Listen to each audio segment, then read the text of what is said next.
Fagoo yoo irraan caqasaa jirtan hundatti nagaan keenya sinaa qaqqabu dhaggeeffattoota raadiyoo Finfinnee kabajamu ashamaa. Akkuma yeroo darbe nagaa walitti dhaammannee gargar baane kan har'aatti qindeeffanne qophiilee keenya qabannee isiniif dhiyaannee jirra yaadda.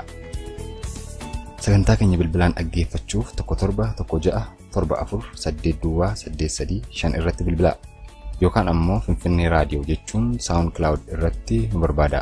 Akkasumas YouTube fi Facebook irratti ni argamna. Yaada keessan nuuf qooduu warreen feetan ammoo gama teessoo iimeelii keenya finfinneebroadcasting@gmail.com jedhuu fi akkasumas gama Viberii fi WhatsAppidhaan lakkoofsa bilbilaa 1428687968 irratti nu qunnamaa isiniin jenna.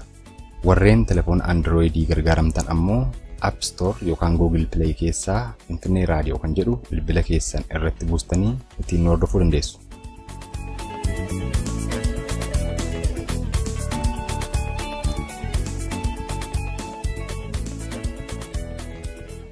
Akkuma yaadatamu torbee darbe dhimma waldaa tokkummaa uummata Oromoo guutuu addunyaa yookaan WTUOGA jedhamu irratti hundaa'uun gaaffiif deebii obbo Bakkaang'aa Margaa waliin taasifne kutaa tokkoffaa isaa isiniif dhiyeessuun keenya ni yaadatama.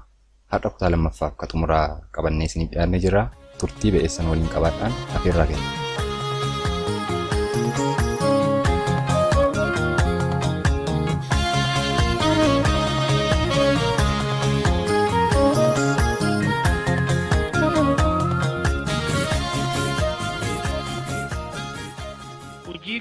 Yookiin immoo yaada kiyyatu saamame kan jedhu jarri lamaan kuni yaada kiyya saaman kan jedhu yaada qabdaati. Dhibbatti. Beekaniiti moo wallaalanii ta'u? Lakki beekaniitu. Maaliif wanni tokko otoo dhukataa ta'ee fakkeenyaaf otoo hiriyootuma koo waliin yookiin firoota koo waliin haasaa jiraate isaan ni argatu. Yaaduma isaaniiti jedhama. Kuni garuu waanuma paablikii turedha. Garee lamma yaa'ii hooggantoota Oromoo jedhuu fi gumii Oromoo addunyaa jedhu kuni otuma beekanii waan kana fudhatan jechuudha. Amma yoon guddaan maalinni maa ijaaruuniti. Ani ijaarsa kanatti hedduun gammadaa jira. Maaliifin hedduutti dadhabeera waan kana. Qarshii koo hedduutti baaseera. Hedduutti dadhabeera. Yeroo koo dandeettii koo hedduutti cuufeera. Namoonni yogguu akka abjuu wayii yookiin immoo akkuma waan mul'atan taane wayii uumetti kan ilaalan yookiin kan bitaatti mirgatti naqabaa turan itti dadhabee har'a garuu hayyoonni Oromoo kumaatamatti lakkaa'aman waan kana sochoosanii deemuudhaaf yogguu tattaafatan arguun koo anaaf gammachuu guddaadha.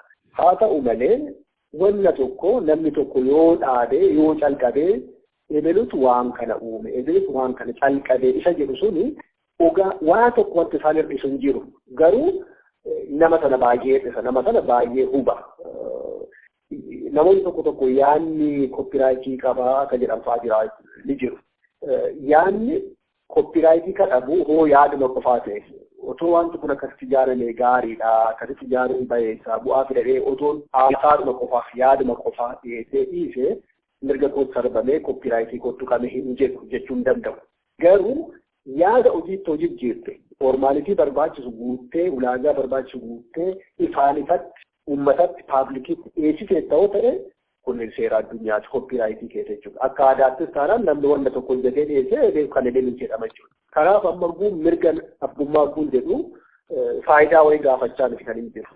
Aangoo naa kennaa yookiin badhaasa naa kennaa yookiin qarshii naa kennaa jechaa hin jiru. Waan kana yaada kan ana tuume ifaan ifatti namni tokko ana tuume kan jedhu kan biraa hin jiru. Uummatatu akkasitti irratti walii galee uummata taate waggaa lamaan jedhanii ta'u jechuudha. Eenyu fa'aa tuume waan dijitaal ta'e dokumentii dijitaal ta'e fiduu danda'u waan dokumentii dijitaal ta'e fiduu danda'a.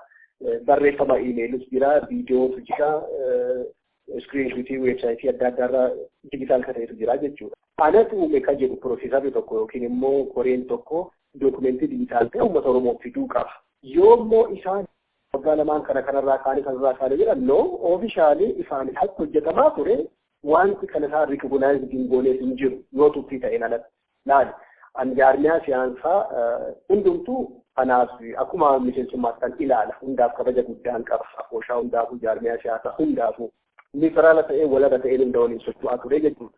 Miseensi koo kaayyoo sana ejjennoo walaba ta'ee hunda walitti fiduusa jedhudha. Neezerlaandii keessatti of course fooyyee uumame jira. Garuu amma Bakkaanga'aan miseensa jaarmiyaa siyaasaa tokko miti yookiin immoo ganda tokkotti hin galle ijaarsa guddaan qabu waan ta'eef maallu godhaa isa jiruun deemaa jiru. Kun deemee seeroo isaan hin gaafanne seenaa keessatti gaafatamuun isaa waan hin oolle jechuudha. Obbo Bakkaanga'aa waan kana kontaaktii gootar taate qaama ilaallatu qaama kana sochoosu lakkii waliin turree irratti hojjechaa turee ni beektuu kan jedhu tokko amma kana isa duraa immoo durumayyuu warra kana immoo waliin hojjechuuf illee namoonni atuu yaada kanatti qooddee ni jiru fakkeenyaaf Dr. Asaffaa Afaan jechuu barbaade. Kan inni qunnamuu yaade amma calqabuma yogguu walgahii Londaniin booda walgahii Atlaantaatti qophaa'ee ture jechuudha. Beeksisa sana man argee jechuudha waan adda addaa isaan qopheessan argee dubbisee onlaayinii madhagee jechuudha. Dhaamsa bal'aa barreessee jechuudha warra koree qindeessituu walgahii kora Atlaantaa jechuudha. Fakkeenyaaf. Hooggantoota Oromoo. Yaa'ii hooggantoota Oromoo jedhanii dabalata Waashingtanitti qopheessan natti fakkaate. Isaaniif barreesse jechuudha. Isaan eenyu fakkeenyaaf Isqeel moo Jawaar moo? Laan eeggas koree iimeelaatu jira. Koree Atlaantaa Korporeeshinii iimeelatu jira. Daayirekti koree qaqqabaa koree sana keessaa sadii hunda isaanii harka jiraachuu danda'a iimeelli suni.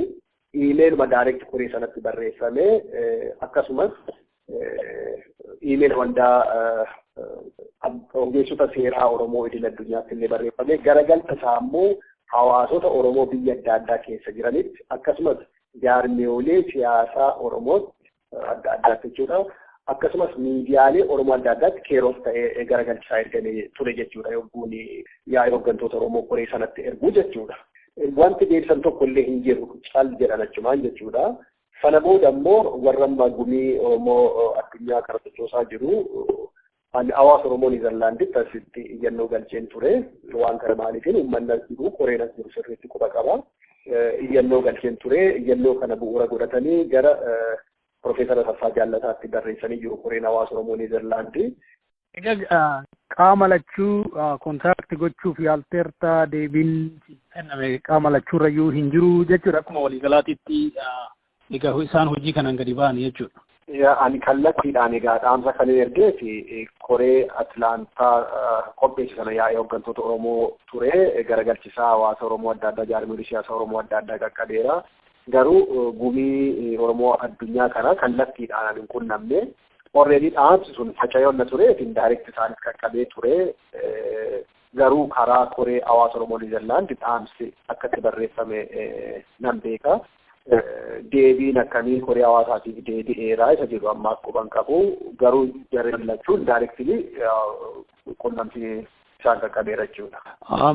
Miidiyaa irrattis immoo isa dudubbattu kanallee interview kennitu kanallee dhaga'anii to'i maal kanaa wanta kana waliin hubannee waan akkasiitu jira dogongoratu jira waan namni siin jedhe hin jiru. Hin jiru nagaadhina inni rakkoo jennu kun inni furuudhaaf deemnu tokkosuma kana amma fakkeenyaaf kaayyoo hawaasugaa keessatti rakkoolee amma laali kunumti rakkoo tokkodha amma namni tokko nan miidhamee mirga koo sarbamee jedhee miidiyaa adda addaa irratti hogguu yaada dhiyeessu. Waan kanaaf deebii kennuu qabu biyya qaroome keessatti namni deebii ni kenna. Mirgi koo tuqameera akkas jedhee miidiyaa irratti hogguu namni dubbate achumaan callee tuffatanii tumtiisuu matumtisaatu dadhabbina tokko jechuudha.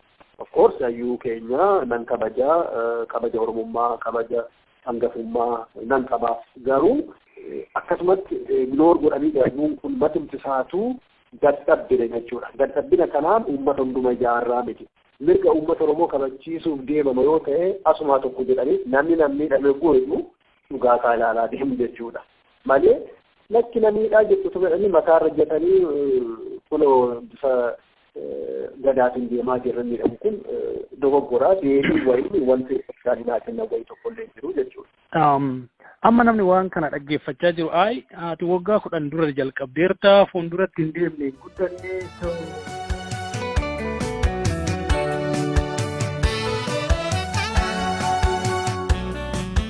kan dhaggeeffataa jirtan raadiyoo Finfinneeti dhaggeeffattoota keenya. Raadiyoon Finfinnee raadiyoo walaba gumaacha ilmaan Oromoo qabsoo bilisummaa Oromoo fi saba isaaniif gumaachan uummata Oromootti beeksisuuf kan hojjetu waan ta'eef karaa teessoolee keenya armaan dura isin beeksifneen nu qunnamaa jenna. Itti dabalataan raadiyoon Finfinnee gara fuula duraatti qophiilee bashannansiisoo ta'an haala yeroo irratti kan xiyyeeffataniif kanneen biroo ida'achuun qophiilee isaa bal'isee ittiin isin bohaarsu qopheerra waan jiruuf yaada jajjabinaan nu bira dhaabbadhaa jenna. Sagantaan keenya ammas itti fufaa gara gaaffii deebii addaan kunneettan isin deebisa.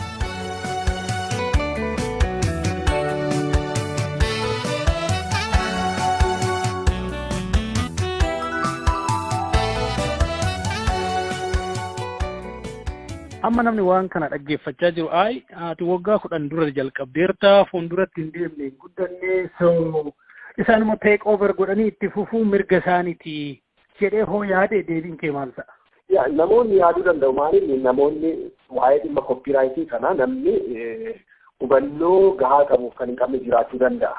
Amma mirga abbummaa ofii jennu kun guddatee xiqqaatee jabaatee laaffatee miti. Fakkeenyaaf abaa'oon waggaa 40 dura dhaabbate yoo jennee jabaatu laaffatu abaa'oodha. Eenyutu dhaabe eenyu fa'aatu hundeesse yoomi eessatti inni jedhu seenaadha. Waggaa kumallee yoo ta'e seenaadha. Seenaan sun jijjiiramu. Bara akkasii bakki akkasitti ebeelu fa'aatu abaa'oo hundeesse. Sana dura maccaaftuu lamatu hundeessame. Maccaaftuu lamni bakka akkasitti ebeelu fa'aa ta'anii hundeessan. Inni jedhamu kun maalinni waldaan suni guddatee bu'aa buuse moo buufnee miti. Eenyu fa'aatu calqate. Kaayyeen sun maal ture? Ilaalcha akkamii qabaachaa turanii? Sochii akkamii gochaa turanii? Isa jedhudha kan laalamu jechuudha. Kanaaf akka yaada keetiitti silaa hojiin illee haa hojjetamu. Recognition wal dhoowwachuun kun sirrii miti waan jechuudha. Eeyyen maalinni amma laali siraa durumayyuu otoo noormaalii yaadni kee kun gaariidha koottuma jennaa otoodhaan jirtu fiiltiriidhu wayii ture jechuudha. Okay walumaan hojjeta jechuudha. Ispoora fudhata.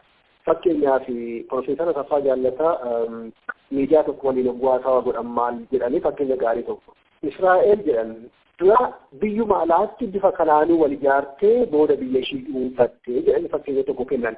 Yogguun fakkeenya kana dhaga'u nan gammade. Maaliifini kana jechuun aayidiyaan kun waan jechuudha yuunitii jechuudha. Biyya adda addaa keessatti waan hojiirra oolaan turre miti jechuudha. Israa'el akka fakkeenyaatti fudhatan jechuudha. So yaadni kun yuunitii yoo ta'e biyya adda addaa sabni adda addaatti fayyadamaa hin turre yoo ta'e wanti bakkaangaadhaaf yookiin Oromoo faawundeeshiniitiif rikoognizii kenname wanti ignoor godhanii darbanii sun analistamiidhaan seenaa saba Oromoo miidhaa jiru jechuudha. Akkasitti kan hubadhu. Fuulduratti deemuudhaafi maaltu ta'aa deema? Koppiraayitiidhaan himachuu yaadaa jirtamoo jaarsummaadhaan laalaa jirtamoo itti aanee maaltu dhufa? Yaada gaarii akkam seetan noormaali himannaa waan inni akkulatti hin fakkaatu. Maaliif dhugaan goodaa jira galee dhugaa goodaa jirudha. Barbaachisaa ta'e yoo argame fakkeenyaaf Neezerlaandi keessatti iyyannoo gara seeraatti dhiyeessuu nan danda'a. Atleast sochii Neezerlaandii fi sochii Awurooppaa keessatti seeraan hordofsiisuu nan danda'a. Kanatti garuu ansana dhaqu waldanqaa Oromoon keessa jiru akka furuuf malee waldanqaan biraa akka uumamuuf miti kaayyoon koo. Ittiin haa hojjetan garuu dhugaa jiru kanaan kan hin jedhu namni Oromoo namni ija qabu gurra qabu namni argu namni dhaga'u kun namni koree ta'ee waan kan hojjetu namni walga'ii sanarratti hirmaatu kun haqa kun seera jedhee kun cal jedhee dhaggeeffata.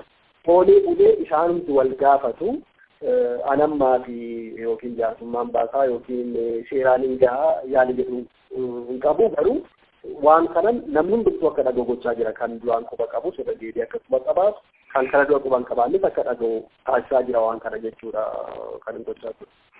Waggaa dura jalqabdu wanni kuni kun hin ta'u Oromoo haala addunyaa waliigalatti ijaaruun hin ulfaata jedhanii chaalenjii adda addaa keessa walitti yaada kana namni akka fudhatuu fi chaalenjii adda addaa keessa akka dabarte himtee amma immoo dhumarratti akka yaada kiyya saamichatu narratti yaada kiyya na saamanii gumii fi OLC wanni jedhamu kun yaaduma kiyya ture maqumatti geeddaran malee yaada kiyya na saaman jedhudha. Haalli kun baay'ee sitti dhaga'ame itti gadditee jechuu barbaadeen.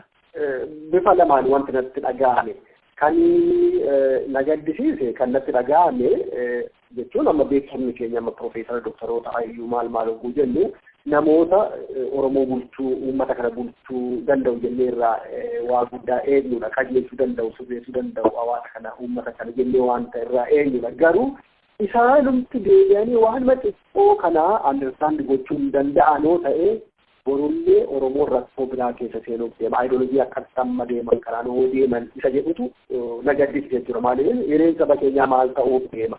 Waanuma xiqqoo kana mirga eeguu hin danda'anoo ta'e borus mirgi Oromoo dura Amaaraan amma Tigreedhaan booda immoo Oromoo maaliif mirgi Oromoo sarbamuuf deema isa jedhu na yaaddessee na gaddisiiseera. Kabiraa na gammachiise jechuudha. Yaadni koo hojiirra jira. Hordoftoota kooti isaaniyyuu yaada koo hordofanii jiru jechuudha. Waa'ee tokkummaa uummata Oromoo sadarkaa guutuu dandeenyuuf hawaasummaadhaan ijaaruu hunda kan hammate kan jedhu yaada kooti. Hordoftoota koo wanna ta'anii Profeesar Kuliyyuu yaada koo fudhatanii hordofaa jiru wanna ta'e hedduu gammadeera jechuudha karaa sanaan. Gama keetiin waa togoon wanni itti fufu hin jiramoo already gave up godhee keessaa bahee jira amma? Amma laali karoora Oromummaa Faawundeeshinii sana keessatti ijoon inni guddaan tokko waa togaa kana ijaaruudha. Kabiraa immoo qabxiileen adda addaan turan irra tura sadarkaa Faawundeeshinii kan sochoosan. Durumayyuu Oromummaa Faawundeeshiniin waa togaa oguu ijaaru sadarkaa uummanni ijaaramuu oguu ga'e uummanni oguu ijaarame Oromummaa Faawundeeshiniin keessaa hafa ture piroograamiin akkasitti istiraakchariinsa. Kanaaf amma akka waa togaatti dorgommii isaa waliin hin galu. Adeeman isaanii bakka tokkotti akka deebanii kan hin gaafatan. Bakka lamatti Oromoon akka hin qoodamne isaanii bakka tokkotti deebi'anii yoo dhuguma sabaaf hojjechuu barbaadanii faayidaa yoo hin barbaanne aangoo hin barbaanne manni Oromoo tokkummaadha gaafataa jira. Dhanquu ta'anii dhaabbachuu irraa utubaa tokko ta'anii sabaaf akka dhaabbatanii beektota hayyoota waliin mari'atanii isaanumtuu bakka tokkotti deebi'anii ayidooloojii kan akka jabeessan kan gaafatan barbaadu. Hanga bakkootiin tokkummaa uummata Oromoo guutuu addunyaa karaa Oromummaa Faawundeeshinii gaggeessatee yaada jedhu kana isaanitti dabarseera. Isaan fudhataniif. Obbo Bakkaang'aa egaa gama kootiin ani gaafii koo xumureera garuu wanni hir'ate jettee itti dabaluu barbaaddu yaada uummanni haa dhaga'u jettee itti dabaltu hoo jiraate itti hidha'iitii sagantaa kana kanumaan raawwannaa jechuudha. Tole yaada koollee ibsadheera akka gaariitti yaada dhumarratti akkuma walii galaafsanii jechuu barbaadu mirga saba keenyaa eeguudhaaf waluma biraa kaana mirga nu bira jiru walii eeguu danda'uudha qabna. Sana yoon goonee dhandhee saba keenya illee gara fuula duraan miidhuu danda'u yoo ta'ee fi sochiilee jaarmiyaa siyaasaas ta'e jaarmiyaa hawaasaa yookiin waldaaleen garaa garaa gochaa jiran kanuma GTO dabalatee kan yaa'ii hooggantoota dabalatee dhugaadhaaf sabaaf yaaduun barbaachisaadha. Politikaal aktivistii ta'uurra human rights aktivistii akkasitti hin qaangaadan jira. Politikaal aktivistii yoo fudhannee garee tokko caalatti morma falma. Human rights aktivistii yoo ta'e garuu garee kamiyyuu haa ta'u dhugaadhaaf mormachuudha dhugaadhaaf dhaabbachuu. Kanaaf human rights aktivistii ta'anii dhugaa Oromooti dhugaa Oromummaatti haa dhaabbatan malee garee gara tokkoof jedhanii gara tokkotti dhugaa cookkessuun kun dhaafu sanatu qabsoo miidhaa jira. Dhugaaf dhaabbatanii saba Oromootiif akkaataa furmaata hojjetuu danda'anitti akka deeman hin gaafata. Dhugaa koo kanas immoo keessattuu qubee jabeessanii akka hubatuun barbaada. Namni yaada haaraa uumuu hin danda'u jechuudha. Maaliifin yookiin harkaa dha'uu yookiin isaanii hin gallee yookiin immoo yeroo biraarraa fudhatu. Kanaaf uummanni akka hubatu qubee jabeessanii akka hubatu waan kana seenaadhaaf akka ka'an hin barbaada. Waan biraa wanti jedhu hin jiru. Ulfaadhu yeroo keetii fi yaada kee kanas illee immoo nu waliin qooduu keetiif baay'ee ulfaadhu galatoomii. Egaa namni wanni kun sirrii miti ittan deebi'aa lakkii deebiin kennaa kan jedhu hoo jiraate nus qabannee hin dhiyaanne walitti deebina. Ammaaf ulfaadhu obboleessa keenya nagaatti. Ayyee reediyoo Finfinnee carraa kana naa kennuu keessaniif guddoo ulfaadhaa galatoomaa. Finfinnee kana caala dagaagaa saba keessaniif bu'aa akka buusuu dandeessanitti kana caala hojiin keessan haa mul'atu haa jabaatu isiniin jedhaa ulfaadhaa galatoomaa. Ayyee nagaatti.